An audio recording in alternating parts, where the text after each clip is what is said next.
अस्सलामुअलैकुम सामीन इकराम, Syed Zeeshan Haider present truth के साथ आपकी खिदमत में हाजिर है। जी सामीन, काजी फ़ाइज़ ईसा साहब का अनएक्सपेक्टेड वर्डिक्ट आ गया है और उसमें काजी फ़ाइज़ ईसा एग्जोनरेट हो चुके हैं। ये जो फैसला आया, जो रूलिंग आई, इस बहुत अनएक्सपेक्टेड थी कुछ लोगों के लिए, लेकिन मैं तकरीबन कह सकते हैं कि मैं इससे बहुत ज़्यादा सरप्राइज़ नहीं हुआ। इस वक्त बहुत सा हर कोई जो मैस मीडिया के ऊपर बैठा हुआ है काजी फ़ाइज़ ईसा और इसके इफ़ेक्ट्स, इम्प्लीकेशंस वगैरह वगैरह के ऊपर डिस्कस कर रहा है। मेरी हमेशा कोशिश होती है कि अपने व्यूअर को पूरी पिक्चर पेश की जाए, उनको समझाया जाए, ये मेटा नैरेटिव समझाया जाए कि आखिर हमारे मुल्क में क्या हो रहा है, क्या कौन सी चीज़ें कैसे काम कर रही हैं।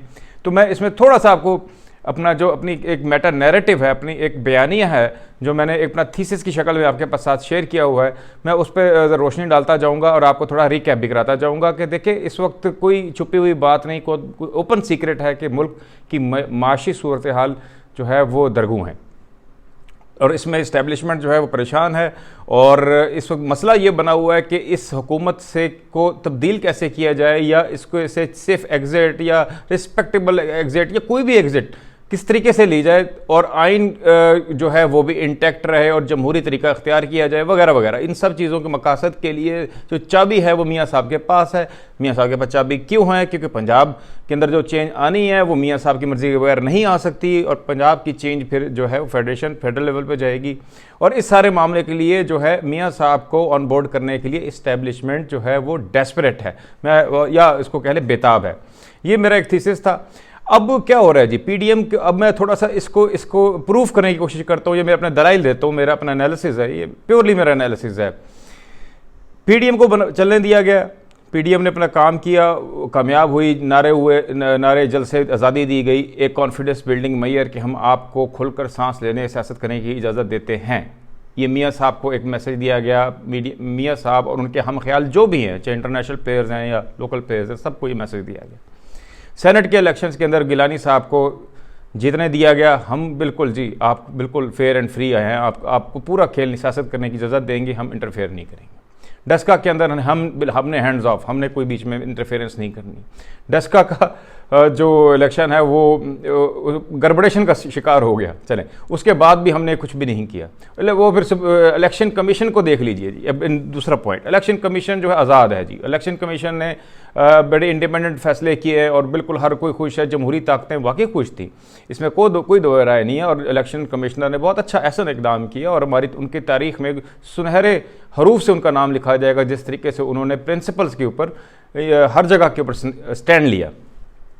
एक और कॉन्फिडेंस बिल्डिंग मैयर, अब साथ एक और आगे आ जाए।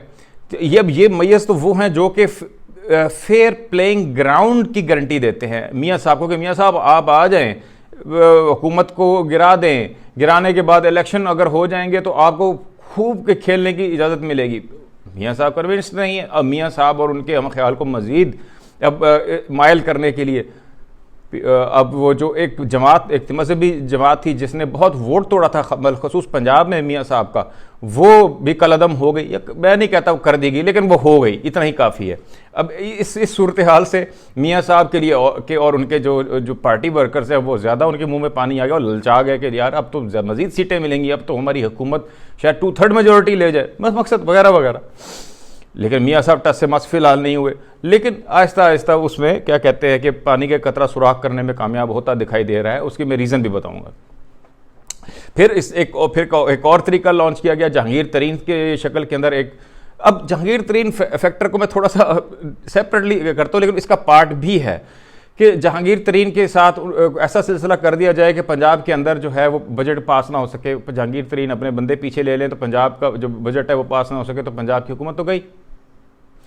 तो अब ये शायद मकसूद मियाँ जो है वो खान साहब को भी है कि वो चाहेंगे कि मैं ना अपनी हुकूमत ख़त्म करूं, कोई आए और मुझे ख़त्म कर दे ताकि मैं सियासी शहीद बन जाऊँ। बहरहाल ये एक अलहदा थीसिस है, ये इस मेन थीसिस का पार्ट नहीं है। मैं आपको मेन थीसिस तक महदूद रखता हूँ कि जहांगीर तरीन के साथ एक ऐसी सिचुएशन क्रिएट कर दी गई कि अब हम तो पंजाब की हुकूमत किसी भी वक्त नून लीग गिरा सकती है।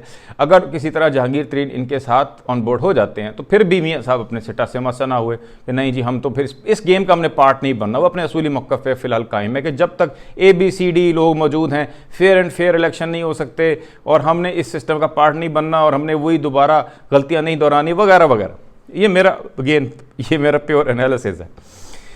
इसके बाद आप क्या देखते हैं, शहबाज शरीफ को बाहर आ गए, वो आते आते रह गए, फिर आ गए, इतने अरसे से नहीं आ रहे थे, अब बाहर आ गए। इसका मतलब क्या हुआ? इसका मतलब ये हुआ कि फिर अगेन एक और कोशिश, क्योंकि वो रिकॉन्सिलिएशन की सियासत करते हैं वो उनके साहबजादे, कुछ ये ढकी छुपी बात नहीं, तो फिर एक और कोशिश हाथ बढ़ाना कि आप आ जाइए जी, हम आपको अकोमोडेट करेंगे, हम ये करेंगे वो करेंगे। लेकिन मियाँ साहब की तरफ से फिर थोड़ा सा लचक आई। वो कैसे आई? मरीम नवाज शरीफ का आप टोन देख लें, जब वो कम हो जाती है वो वही कहती हैं जो मियाँ साहब चाहते हैं, और मियाँ साहब के बगैर वो अपने जो है बयानात को नरम नहीं करती। अपने जो विजिट्स हैं, जिस तरह कराची का विजिट उन्होंने मुलतवी किया, वो ना करती हैं अगर मियाँ साहब ना चाहते। तो मियाँ साहब ने उनको थोड़ा सा सिग्नल दिया कि ठीक है, अब आप इतने सारा कुछ आप हमारे मुवाफिक हो रहा है। और फिर उसके बाद एक और चीज़ भी साथ ही अब काजी फ़ायज़ ईसा की शक्ल के अंदर जो हो गई डेवलपमेंट। मैं इसमें मैं ये कभी अल्फाज ना इस्तेमाल करूँगा कि ये कोई कर रहा है, ये हो रहे हैं, ये चीज़ें हो रही हैं। मैं इस तस्वीर में इस हद तक तजिया कर सकता हूँ कि मैं आपको बताऊँ कि इस तरह पज़ल के ये टुकड़े जोड़कर ये तस्वीर क्या बन रही है। अब काजी फ़ायज़ ईसा की जो क्योंकि फ्यूचर के चीफ जस्टिस हैं जी, ये 2023 जब इलेक्शन ईयर होगा उसके अंदर ये चीफ जस्टिस बन सकते हैं, बल्कि बन जाएंगे अगर वो कोई और खुदा न खास्ता ऐसी चीज़ ना हुई तो वही इन लाइन। और फिर इस फैसले के बाद जुडिशरी का वकार और बढ़ गया है, और जो कुव्वतें जो कि बहुत ज़्यादा रिजर्वेशंस किसी तरह रखती थी, ढके छुपे अल्फाज के अंदर वो तनकीद भी करती थी कोर्ट के ऊपर, जुडिशरी सिस्टम पर, उनका हौसला, उनका जो कॉन्फिडेंस है बहाल हुआ। फिर एक एग्जांपल मियाँ साहब के लिए कि मियाँ साहब अब तो जुडिशरी भी देखें कितनी लोगों की हर दिल अजीज़ हो गई है जमहूरी कुव्वतों के। और अब आपके जो न्यूट्रल तरीन शख्स, जिसे आप अगर नहीं तो फिर, लेकिन वो लोग जो हमारे मुखालिफ वो समझते हैं कि वो मर्द हुर है काजी फ़ायज़ ईसा, अब वो भी एग्जोनरेट हो गया और in line for chief justice है। और हो सकता है कि किसी एक बहुत ताकतवर शख्सियत जिसके खिलाफ उन्होंने कोई एक जजमेंट का कुछ कहा था, वो भी अब हो सकता है कि मज़ीद ऊपर सीट पे ना जा सके। मतलब मैं इशारों कनायों में बात करूँगा, आप समझ आइए कि काजी फ़ायज़ ईसा का जो धरना केस था, फैज़ाबाद धरना केस, वो पढ़ लीजिए तो आपको समझ लग जाएगी मैं क्या बात कर रहा हूँ। खैर, तो अब ये भी हो जाएगा, अब आप जिन लोगों को पसंद नहीं करते वो चले जाएंगे, और जो आप समझते हैं कि न्यूट्रल तरीन है, इलेक्शन कमीशन देख लें, सुप्रीम कोर्ट देख लें, ये न्यूट्रल अंपायर खड़ा हो जाएगा। उसके बाद आपको जहांगीर तरीन की शक्ल के अंदर एक अलायंस मिल जाएगी आपको। वो जो आपके वोट बैंक तोड़ा गया था वो भी अब बैन हो चुकी है तंजीम। अब आपका भाई भी बाहर आ गए हैं, अब मज़ीद क्या चाहते हैं? अब अगले दिनों में ये भी हो सकता है, आने दिनों में आप देखें कि नून लीग के मियाँ साहब के टर्म्स एंड कंडीशन और मज़ीद मान ली जाएं। और उस तरफ वजह यह है जी कि जब घर हाउस ऑफ कार्ड्स गिरता है तो फिर सारा कोलैप्स होता जाता है। लेकिन एक चीज़ आपने जहन में रखनी है, मेरा थीसिस जो है वन साइडेड नहीं है। ये सारी तस्वीरें, सारे ब्लॉक्स आपको नज़र आ रहे होंगे कि किस तरीके से एक न्यूट्रल पिच क्रिएट की जा रही है, सो कॉल्ड न्यूट्रल पिच, एक तस्वीर क्रिएट की जा रही है इलेक्शंस के लिए और इस हुकूमत की तब्दीली की। और मियाँ साहब को अलोर किया जा रहा है। पीपल्स पार्टी तो पहले ही तैयार थी, क्योंकि पीपल्स पार्टी को इज़ नथिंग टू लूज़, उनको पता करा सिंध उनको मिल ही जाना है और उनकी वहीं तक ही महदूद रहना है। और वो फिर अपनी पॉलिटिकल मनोवरिंग इस पर सिंध पीपल्स पार्टी की मैं बात करके इसको मैं फैलाना नहीं चाहता, मैं इसको समेटना चाहता हूँ ताकि मेरा व्यूअर क्लियर हो कि बस मुल्क में क्या हो रहा है, मुल्क की सियासत के अंदर क्या किया जा रहा है, किस तरफ मुल्क जा रहा है, मुल्क के करते धरते किस तरफ मुल्क को लेके जा रहे हैं, ये आपके जहन में होना चाहिए। कैसे कर रहे हैं, क्यों, कौन कर रहा है, इस पे मैं बात नहीं करूंगा ऑब्वियस रीजंस की तरह वजह से, क्योंकि मेरा सारा प्योरली तजिया होता है जी। तो मेरे तजिए को ही इतना ही समझिए, ख़बर आपको मिलती है तो बिस्मिल्लाह ज़बरदस्त, लेकिन मेरे पास सिर्फ तजिया है।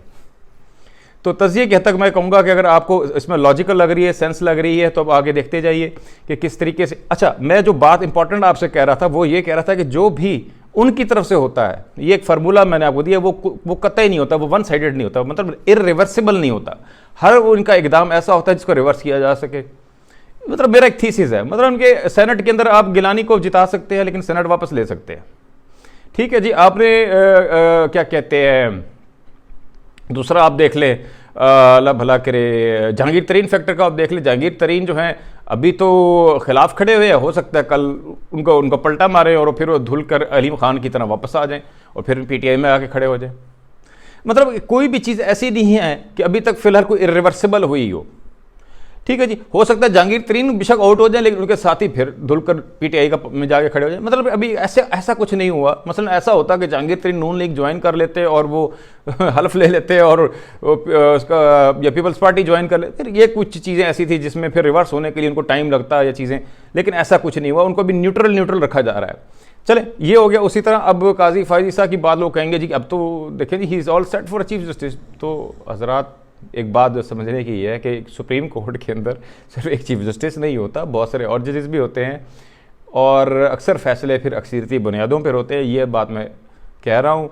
इससे मेरा कतन कहने का मकसद नहीं है कि मैं जुडिशरी के ऊपर कोई इस तरह का कमेंट कर रहा हूँ, कतन नहीं कर रहा। मैं सिर्फ उन लोगों का जवाब दे रहा हूँ जिनके ख्यालात कुछ इस तरह से हैं कि अब जो है इस तरह से जो है फेयर प्लेइंग ग्राउंड मैसर आ जाएगा।